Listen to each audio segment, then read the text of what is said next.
อรุณสวัสดิ์เช้าวันศุกร์สดใสค่ะพี่ๆทุกคน น้ำทิพย์แวะมาส่งพลังบวกให้ก่อนเริ่มงานนะคะ อย่าลืมหาของอร่อยๆทานตอนเช้าด้วยนะคะ วันนี้ตื่นมาพร้อมกับความรู้สึกแฮปปี้สุดๆเพราะว่าพรุ่งนี้จะได้หยุดพักผ่อนกันแล้วค่ะ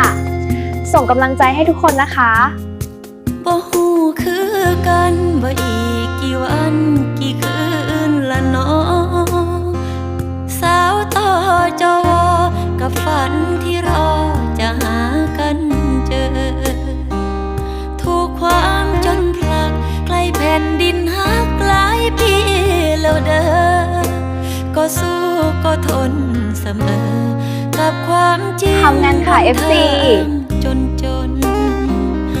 คนหักสักคนเคียงข้างทางจนก็ยังบ่มีเกือบใช่ทุกที